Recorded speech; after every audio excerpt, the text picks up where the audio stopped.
चलिए इस क्वेश्चन को देखते हैं। अंकित मूल्य और लाभ से रिलेटेड ये क्वेश्चन है प्रॉफिट एंड लॉस का।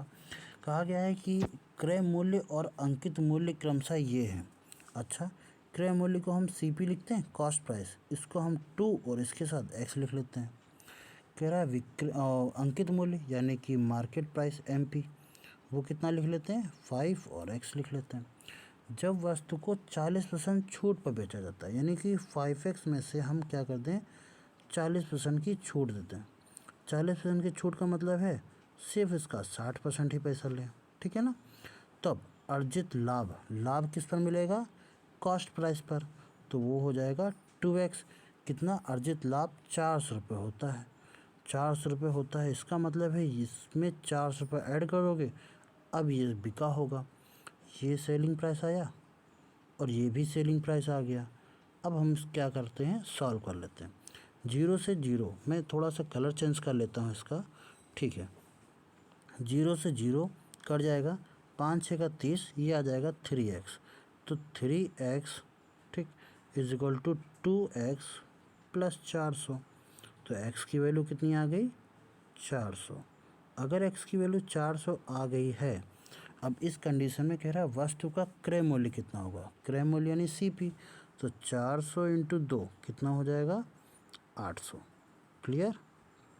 तो काफ़ी आसान क्वेश्चन है ये, जिसको बहुत आसानी से कर सकते हैं, ठीक है। सबसे पहले तो आपको ये पता करना है, पता क्या करना है, जब भी ऐसा क्वेश्चन आ जाए आप हमेशा विक्रय मूल्य बनाने की कोशिश करो कि दोनों का विक्रय मूल्य कहाँ होगा।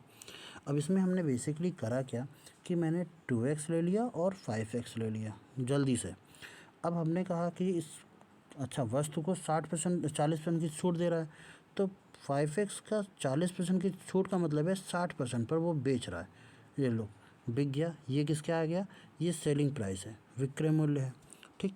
और इसके बाद हमने करा क्या कि जो 2X था ना, ये क्रय मूल्य, इस पर ये 400 रुपये का प्रॉफिट कमाएगा तभी तो ये बेचेगा, ये भी सेलिंग प्राइस है।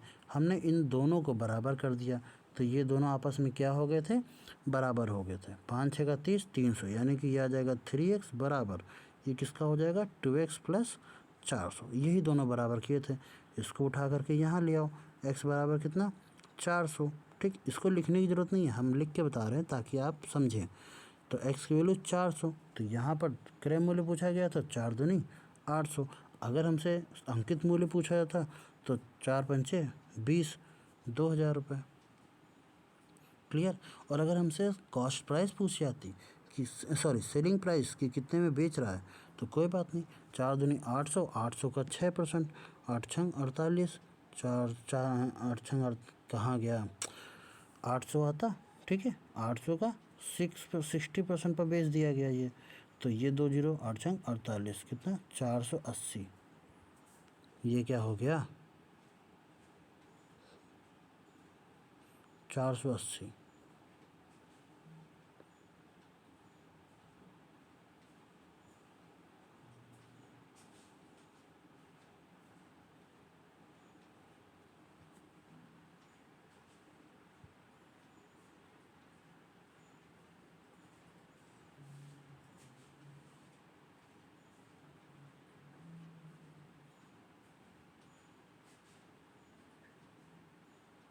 अच्छा 480 भाई, में दिमाग ख़राब हो गया, 480 कैसे, 40% छूट पर बेचा गया। ये तो 40% छूट किसका था, अंकित मूल्य का था। मैं सोचूं कि दिमाग मेरा कहाँ चला गया। सेलिंग प्राइस चाहिए, तो वस्तु के क्रय मूल्य से वो कितने रुपए लाभ कमाता है 400 रुपये।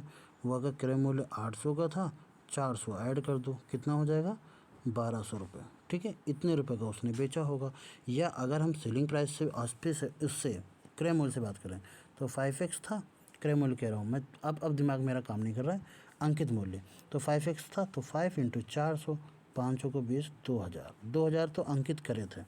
2000 का वो कितना रुपया नहीं ले रहा था, 40% छूट दे रहा था, तो लेगा कितना 60%। अब निकाल लो, तब भी 6 दूनी 12, 1200 रुपये आ जाएगा, ठीक है।